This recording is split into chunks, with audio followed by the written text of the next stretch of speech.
Hi friends, welcome back to another video. Potential of hydrogen scale അഥവാ pH scale. pH സ്കെയിലിനെ കുറിച്ചാണ് നമ്മൾ ഇന്ന് discuss ചെയ്യുന്നത്. നമുക്ക് നോക്കിയാലോ. ഹൈസ്കൂൾ ക്ലാസ്സുകൾ മുതൽ നമ്മൾ പഠിക്കുന്നതാണ് പൊട്ടൻഷ്യൽ ഓഫ് ഹൈഡ്രജൻ സ്കെയിൽ അഥവാ pH സ്കെയിലിനെ കുറിച്ച്. എന്താണ് pH സ്കെയിൽ? ലായനികളുടെ അമ്ല ക്ഷാര ഗുണം അളക്കാനുള്ള ഏകകമാണ് അല്ലേ. ലായനി നമ്മളുടെ കയ്യിൽ കിട്ടുമ്പോൾ അത് ആസിഡ് ആണോ ബേസിക് നേച്ചർ ഉള്ളതാണോ എന്നൊക്കെ അറിയാൻ വേണ്ടിയിട്ടാണ് നമ്മൾ pH സ്കെയിൽ യൂസ് ചെയ്യുന്നത്.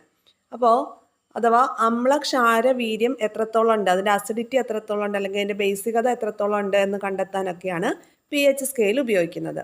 pH എന്ന് എഴുതുമ്പോൾ P സ്മോളും H ക്യാപിറ്റൽ ലെറ്ററുമാണ് എഴുതേണ്ടത്. ഓക്കെ, അപ്പോൾ ഈ pH സ്കെയിൽ കണ്ടെത്തിയത് ആരാണ്? സൊറൻസൺ 1909 കണ്ടെത്തിയത്.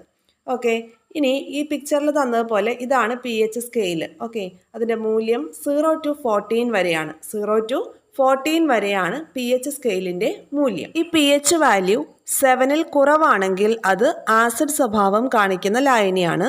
അതുപോലെ pH മൂല്യം 7ൽ കൂടുതലാണെങ്കിൽ അതൊരു ബേസിക് സ്വഭാവം അഥവാ ഒരു ആൽക്കലൈൻ സ്വഭാവം കാണിക്കുന്ന ഒരു ലായനിയാണ്. pH മൂല്യം 7 ആണെങ്കിലോ അതൊരു ന്യൂട്രൽ ആയിട്ടുള്ള ഒരു ലായനിയാണ്. ആസിഡ് സ്വഭാവവുമില്ല ബേസിക സ്വഭാവവും ഇല്ലാത്ത ലായനികളാണ് ന്യൂട്രൽ ലായനി. ജലം ഒരു ന്യൂട്രൽ ലായനിയാണ്. ജലത്തിൻ്റെ pH വാല്യൂ 7 ആണ്. ഒരു ചോദ്യം ചോദിക്കട്ടെ, pH മൂല്യം 1 ഉള്ളതാണോ pH മൂല്യം ഒരു 5 ഉള്ളതാണോ ആസിഡിറ്റി കൂടുതലുള്ളത്?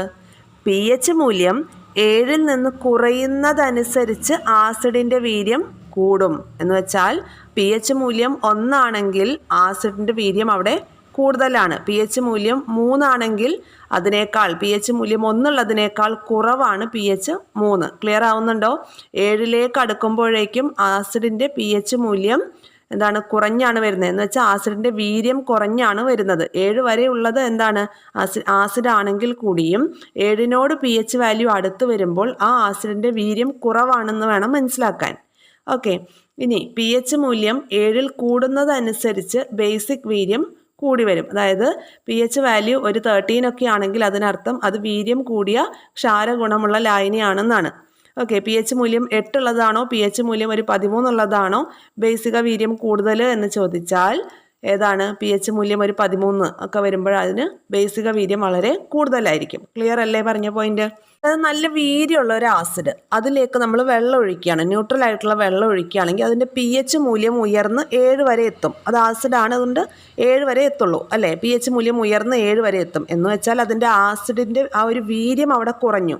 ഓക്കെ, pH മൂല്യം ഉയർന്നു വരിക എന്ന് പറഞ്ഞാൽ ആസിഡിനെ സംബന്ധിച്ചോളം ആസിഡിൻ്റെ വീര്യം കുറയുക എന്നാണ് അർത്ഥം. അതുപോലെ തന്നെ ഏറ്റവും വീര്യമുള്ള ഒരു ബേസിലേക്ക് നമ്മൾ വെള്ളം ഒഴിക്കുകയാണെങ്കിൽ അതിൻ്റെ pH മൂല്യം താഴ്ന്ന് 7ലേക്ക് അടുക്കുകയാണ്. ഓക്കെ, അപ്പോൾ ബേസിക മൂല്യം 7ലേക്ക് അടുക്കുന്നു എന്ന് വെച്ചാൽ അതിൻ്റെ ബേസിക് സ്വഭാവം അല്ലെ ബേസിക് വീര്യം എന്നത് കുറയുന്നു എന്നാണ് അർത്ഥം. ഓക്കെ, 7ൽ നിന്ന് കൂടുമ്പോൾ ബേസിക് വീര്യം കൂടുന്നു, 7ലേക്ക് അടുക്കുമ്പോൾ ബേസിക് വീര്യം കുറയുന്നു. ക്ലിയർ ആയിട്ട് മനസ്സിലാക്കി വെക്കുക. ഇനി നമുക്ക് PSC ആവർത്തിച്ച് ചോദിച്ചിട്ടുള്ള കുറച്ച് വാല്യൂസ് നോക്കാം. pH വാല്യൂസ് ഓൾറെഡി നമ്മൾ പറഞ്ഞു. ജലത്തിൻ്റെ pH വാല്യൂ 7 ആണ്, അത് ന്യൂട്രൽ ആണ്.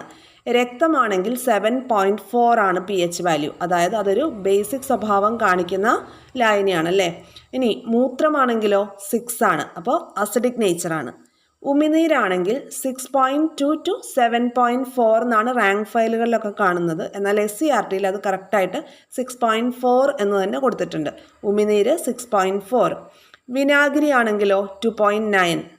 ഇനി ആമാശയത്തിലെ pH എത്രയാണെന്ന് ചോദിച്ചാൽ അത് ഹൈഡ്രോക്ലോറിക് ആസിഡിൻ്റെ pH ആണ് അവിടെ ഉദ്ദേശിക്കുന്നത്. അപ്പോൾ എത്രയാണ്? 1.6 to 1.8. ഇത് ഈ റീസെൻ്റ് ആയിട്ടൊരു എക്സാമിന് ചോദിച്ചിട്ടുള്ളതാണ് കേട്ടോ.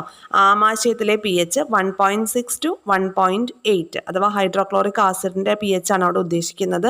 1.6 to 1.8 ആണ്. pH സ്കെയിൽ പോലെ ആസിഡിനെയും ബേസിനെയും തിരിച്ചറിയാൻ സഹായിക്കുന്ന മറ്റ് പല സൂചകങ്ങളും ഉണ്ട്. അതിലൊന്നാണ് ലിറ്റ്മസ് പേപ്പർ. നീല ലിറ്റ്മസ് റെഡ് ആവുന്നുവെങ്കിൽ, എന്തെങ്കിലും ഒരു ലായനി നമ്മൾ ഈ നീല ലിറ്റ്മസിൽ പുരട്ടുമ്പോൾ അത് ചുമപ്പ് കളറാവുന്നെങ്കിൽ, ചുമപ്പല്ല കേട്ടോ, ചെമപ്പ് എന്നാണ് കറക്റ്റ് പ്രയോഗം. അപ്പോൾ നീല ലിറ്റ്മസിൽ നമ്മൾ ഈ ലായനി പുരട്ടുമ്പോൾ അത് റെഡ് കളറാകുന്നുവെങ്കിൽ ആ ലായനി ആസിഡ് സ്വഭാവം ഉള്ളതാണ്. ഇനി റെഡ് ലിറ്റ്മസിൽ ഒരു ലായനി നമ്മൾ പുരട്ടുമ്പോൾ അത് നീല കളറിലേക്ക് മാറുവാണെങ്കിൽ അത് ബേസിക സ്വഭാവമുള്ളതാണ്. അതുപോലെ ഒന്നാണ് ഫിനോഫ്തലിൻ. ഫിനോഫ്തലിൻ എങ്ങനെയാണ്? നമ്മൾ +2 ക്ലാസ്സുകളിലൊക്കെ പരീക്ഷണം ചെയ്തിട്ടുണ്ട്. ഫിനോഫ്തലിൻ ഒരു ലായനിയിലേക്ക് ആഡ് ചെയ്യുമ്പോൾ അവിടെ നിറവ്യത്യാസങ്ങളൊന്നും ഇല്ലാന്നുണ്ടെങ്കിൽ അത് ആസിഡാണ്. അതുപോലെ ലായനിയിലേക്ക് ഒഴിക്കുമ്പോൾ അവിടെ പിങ്ക് നിറം വരുന്നുണ്ടെന്നുണ്ടെങ്കിൽ നമ്മുടെ കയ്യിലിരിക്കുന്ന ലായനി ബേസിക സ്വഭാവമുള്ളതാണ്. അപ്പോൾ ഫിനോഫ്തലിനും ഒരു ഇൻഡിക്കേറ്ററാണ്. ഫിനോഫ്തലിൻ ഒരു ലായനിയിലേക്ക് ഒഴിക്കുമ്പോൾ അവിടെ നിറവ്യത്യാസം ഇല്ല എന്നുണ്ടെങ്കിൽ ആ ലായനി ആസിഡും, ഫിനോഫ്തലിൻ ചേർക്കുമ്പോൾ ലായനി പിങ്ക് നിറമാകുന്നുവെങ്കിൽ അത് ബേസിക സ്വഭാവമുള്ള ലായനിയുമാണ്. മീഥൈൽ ഓറഞ്ച് മറ്റൊരു ഇൻഡിക്കേറ്ററാണ്. ഈ മീഥൈൽ ഓറഞ്ച് ഒരു ലായനിയിലേക്ക് ഒഴിക്കുമ്പോൾ അത് റെഡ് കളറിലേക്ക് മാറുന്നുവെങ്കിൽ അതിന് ആസിഡ് സ്വഭാവമുണ്ട് എന്ന് വേണം മനസ്സിലാക്കാൻ. അതുപോലെ ഒരു ലായനിയിലേക്ക് മീഥൈൽ ഓറഞ്ച് ഒഴിക്കുമ്പോൾ അതൊരു ഗോൾഡൻ യെല്ലോ കളറിലേക്കാണ് മാറുന്നതെങ്കിൽ അതിനൊരു ക്ഷാരഗുണവുമുണ്ട് എന്ന് വേണം മനസ്സിലാക്കാൻ. ഇന്ന് പഠിച്ചിട്ടുള്ള pH സ്കെയിലിനെ കുറിച്ചും മറ്റ് ഇൻഡിക്കേറ്റേഴ്സ് ആയിട്ടുള്ള litmus paper, phenolphthalein, methyl orange എന്നിവ ക്ലിയർ ആണെന്ന് വിചാരിക്കുന്നു. ഇതുപോലെയുള്ള യൂസ്ഫുൾ ആയിട്ടുള്ള വീഡിയോസ് ലഭിക്കാൻ വേണ്ടി ചാനൽ സബ്സ്ക്രൈബ് ചെയ്ത് സപ്പോർട്ട് ചെയ്യുക. അതോടൊപ്പം ഫ്രണ്ട്സിലേക്ക് കൂടി എത്തിക്കാനായിട്ട് ശ്രമിക്കുക. Thank you. Have A nice day.